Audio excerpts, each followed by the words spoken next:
হত্যার প্রতিবাদে দেশের বিভিন্ন স্থানে বিক্ষোভ সমাবেশ অনুষ্ঠিত হচ্ছে। বর্জন করা হয়েছে বিভিন্ন বিশ্ববিদ্যালয়ে ক্লাস পরীক্ষা। বিক্ষোভের আরও খবর জানাতে খুলনা বিশ্ববিদ্যালয় থেকে তরিকুল ইসলাম, বরিশাল থেকে অমিত হাসান ও নরসিংদী থেকে যুক্ত হচ্ছেন রাকিবুল ইসলাম। প্রথমে যেতে চাই খুলনায় তরিকুলের কাছে। তরিকুল, প্রতিবাদ সমাবেশে খুলনা বিশ্ববিদ্যালয়ে কি কি কর্মসূচি পালিত হচ্ছে জানাবেন।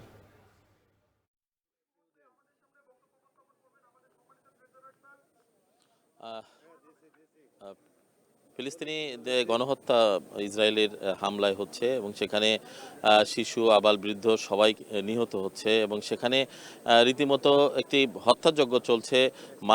মানবতা সেখানে নির্মমভাবে লাঞ্ছিত হচ্ছে। সেখানে তারই প্রতিবাদে কিন্তু খুলনা বিশ্ববিদ্যালয়ের সকল পরীক্ষা এবং ক্লাস বর্জন করে শিক্ষার্থী, শিক্ষক, কর্মকর্তা, কর্মচারী সবাই কিন্তু এখানে হাদি চত্বরে বিশ্ববিদ্যালয়ের এক হয়েছে। এখানে তারা প্রতিবাদ জানাচ্ছে মার্চ ফর প্যালেস্টাইন নামে। এবং আপনারা দেখতে পাচ্ছেন যে এখানে খুলনা বিশ্ববিদ্যালয়ের উপাচার্য প্রফেসর ডক্টর রেজাউল করিম তিনি নিজে উপস্থিত রয়েছেন। এছাড়া বিভিন্ন ডিসিপ্লিনের প্রধানগণ এবং শিক্ষার্থীরা বিভিন্ন ডিসিপ্লিনের এবং কর্মকর্তা কর্মচারীরা উপস্থিত আছেন। তারা একযোগে প্রতিবাদ জানাচ্ছেন, ধিক্কার জানাচ্ছেন এখানে ফিলিস্তিনিতে যে হত্যাযজ্ঞ বা যে ধ্বংসযজ্ঞ চালানো হচ্ছে, সেখানে মারাত্মক রাসায়নিক বোমা ব্যবহার করা হচ্ছে, যে বোমাগুলো আসলে পরিবেশ সহ মানুষের দেহের জন্য অত্যন্ত ক্ষতিকর এবং প্রজন্মের পর প্রজন্ম সেখানে আসলে ধ্বংস করে দেওয়া হচ্ছে। ছোট শিশু প্রতিনিয়ত মারা যাচ্ছে, নারীরা নিহত হচ্ছে।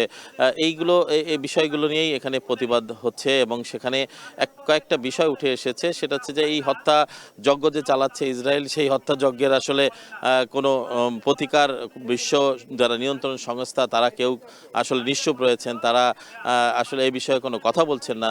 এই বিষয়ে আরও বেশি তীব্র নিন্দা ঝরে পড়ছে এখানকার যারা বক্তারা রয়েছেন তাদের মুখ থেকে এবং তাদের বক্তব্যে। পাশাপাশি আরেকটা বিষয়, সেটি হচ্ছে যে এখান থেকে ইসরায়েলি পণ্য বর্জনের একটি ডাক দেওয়া হয়েছে এবং ইসরায়েলের সঙ্গে সব ধরনের কূটনৈতিক সম্পর্ক ছিন্ন করারও আহ্বান জানানো হয়েছে। এখানকার যারা শিক্ষার্থী রয়েছেন তারা বলছেন যে যখনই ইসরায়েলের বিরুদ্ধে তাদের আগ্রাসনের বিরুদ্ধে কথা বলা হচ্ছে, তখনই কিন্তু সেখানে অন্যান্য যে দেশগুলো রয়েছে, বিশেষ করে উন্নত যে দেশগুলো রয়েছে, সেখানে তাদের ভিসাও বন্ধ করে দেওয়া হচ্ছে। এই ধরনের যে কর্মকাণ্ডগুলো, এটি আসলে অত্যন্ত ধিক্কারজনক এবং নিন্দনীয় এবং যে কারণে সারা বিশ্বের যারা মুসলমান রয়েছেন তাদেরকে এক হয়ে এই ইসরায়েলি আগ্রাসনের বিরুদ্ধে প্রতিবাদ জানানোর কথা বলছেন। এবং এটি একটি বাংলাদেশের সম্প্রতি 5ই আগস্টের যে ঘটনা, এটি একটি উদাহরণ হিসেবে হতে পারে বলে তারা মন্তব্য করছেন। এবং এক্ষেত্রে সারা বিশ্বের যারা মুসলমানরা রয়েছেন তারা তাদের এক হয়ে ফিলিস্তিনিতে যে আগ্রাসন করছে ইসরায়েল, সেই আগ্রাসনের বিরুদ্ধে রুখে দাঁড়ানোর আহ্বান জানানো হচ্ছে। এবং সেখানে যেটি বলা হচ্ছে যে এই ধরনের আগ্রাসন অব্যাহত থাকলে পরবর্তীতে সারা বিশ্বে এই ধরনের যুদ্ধ ছড়িয়ে পড়বে, এই শঙ্কার কথা তারা বলছেন। তো সব মিলে এই ছিল আমার কাছে খুলনা বিশ্ববিদ্যালয়ের হাদি চত্বর থেকে ফিলিস্তিনিতে যে আগ্রাসন বা ইসরায়েলি আগ্রাসন এবং সেখানে হত্যাযজ্ঞ চালানো হচ্ছে, তারই প্রতিবাদে যে সমাবেশ, তার সর্বশেষ খবর। আমরা খুলনা থেকে যেতে চাই এবার বরিশালে অমিত হাসানের কাছে। অমিত, জানাবেন যে বরিশালে প্রতিবাদ কর্মসূচি বা সমাবেশের বিস্তারিত কি কি তথ্য আছে আপনার কাছে?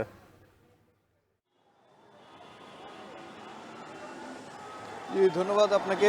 বরিশালে কিন্তু সারা দেশের মতো ফিলিস্তিনের উপরে যে হামলা, তার প্রতিবাদে সকাল থেকেই মাঠে এবং বরিশাল নগরীর সদর রোডে আমরা দেখেছি যে বিভিন্ন বয়সের মানুষ কিন্তু অংশগ্রহণ করেছে এই প্রতিবাদ সমাবেশে। এবং এই মুহূর্তে কিন্তু যদি দেখাই যে বরিশালের সদর রোড থেকে যে মিছিলটি বের হয়েছে, বিভিন্ন ছাত্র শিবিরের সদস্যরা, এছাড়া বৈষম্য বিরোধী ছাত্র আন্দোলনের যারা রয়েছে এবং বিভিন্ন বয়সের মানুষ, শিক্ষা প্রতিষ্ঠানের যারা শিক্ষার্থী রয়েছে তারা কিন্তু অংশগ্রহণ করেছে। এবং বরিশাল নগরীর অশ্বিনী কুমার হলের সামনে থেকে একটি মিছিল আকারে তারা কিন্তু বের হয়েছে। এবং আপনারা যদি এই মুহূর্তে দেখেন, বিভিন্ন ছোট ছোট শিশুরাও কিন্তু বিভিন্ন প্যালেস্টাইনের যে নির্মম হত্যাকাণ্ডের ছবি হাতে নিয়ে তারা কিন্তু এই মিছিলে অংশগ্রহণ করেছে। এবং বিভিন্ন মাদ্রাসা থেকে শুরু করে বিভিন্ন শিক্ষা প্রতিষ্ঠানের যারা শিক্ষার্থী রয়েছেন তারা কিন্তু অংশগ্রহণ করছেন। এবং এই মুহূর্তে একটি মিছিল বের হয়েছে। মিছিলটি বরিশাল নগরীর প্রধান প্রধান যে সড়কগুলো রয়েছে সেগুলো তারা প্রদক্ষিণ করছেন এবং এই সময় তারা একটি প্রতিবাদ জানিয়েছে যে ফিলিস্তিনের উপর যে হামলা হত্যাকাণ্ড চলছে সেটি অনতিবিলম্বে বন্ধ করতে হবে এবং এর সাথে যারা জড়িত রয়েছে তাদেরকেও বিচারের আওতায় আনতে হবে এবং আরেকটু জানিয়েছে যে ইসরায়েলের যে পণ্যগুলো বাংলাদেশের মানুষ ব্যবহার করে সেগুলো বয়কটের দাবি জানিয়েছেন এবং আজকে বরিশালের যে শিক্ষা প্রতিষ্ঠানগুলো রয়েছে সেগুলো কিন্তু পুরোপুরি বর্জন করেছে যারা শিক্ষার্থী রয়েছেন তারা এবং সকাল থেকেই এই কর্মসূচি বরিশালে রয়েছে বিভিন্ন শিক্ষা প্রতিষ্ঠানের যারা রয়েছে তারা বিভিন্ন ধরনের প্লাকার্ড ফেস্টুন হাতে নিয়ে কিন্তু এই মিছিলে অংশগ্রহণ করেছেন এবং তারা বলছেন তাদের যে দাবি রয়েছে তারা এই যে ফিলিস্তিনের উপর হামলা জাতিসংঘের উদ্যোগে জরুরি সময়ের মধ্যে এই হত্যা বন্ধ করতে হবে এবং বিভিন্ন ধরনের স্লোগানে মুখরিত হয়ে উঠেছে পুরো বরিশাল নগরী এবং বিশাল বিভিন্ন বরিশালের যে শিক্ষা প্রতিষ্ঠানগুলো রয়েছে বিশেষ করে বিএম কলেজ বরিশাল বিশ্ববিদ্যালয় এছাড়া হাতেম আলী কলেজ অমৃতলাল দে কলেজ সব কলেজের শিক্ষার্থীরা কিন্তু একযোগে এই মিছিলে অংশ নিয়েছেন এবং তাদের একটাই দাবি অনতিবিলম্বে ফিলিস্তিনের উপর যে হামলা হত্যাকাণ্ড চলছে সেটি বন্ধ করতে হবে। তো বরিশাল থেকে এই ছিল আমার কাছে সর্বশেষ। আমরা বরিশাল থেকে এবার যেতে চাই নরসিংদীতে, সেখানে আছেন সহকর্মী রাকিবুল ইসলাম। রাকিবুল, জানাবেন যে নরসিংদীতে শিক্ষার্থীদের কি কি কর্মসূচি পালন করছেন এই প্রতিবাদ সমাবেশ ঘিরে?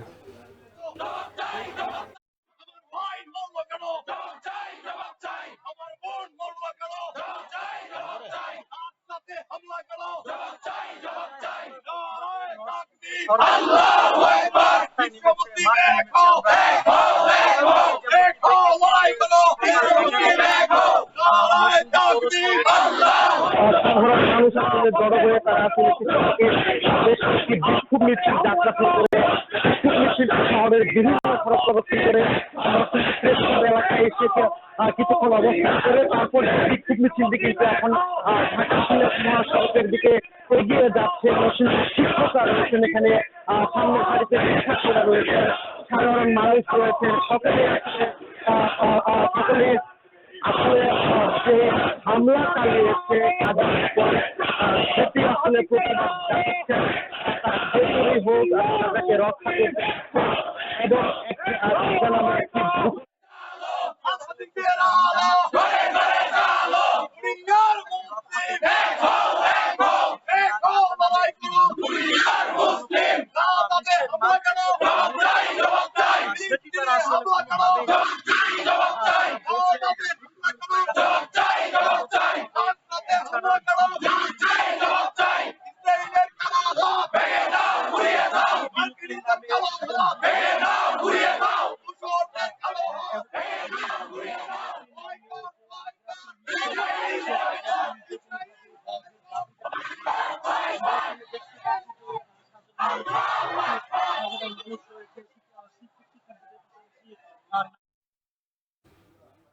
ফিলিস্তিনের গাজায় ইসরায়েলি হামলা ও গণহত্যার প্রতিবাদে দেশের বিভিন্ন স্থানে বিক্ষোভ সমাবেশ অনুষ্ঠিত হচ্ছে। সে খবর জানাতে যুক্ত ছিলেন আপনাদের সহকর্মীরা।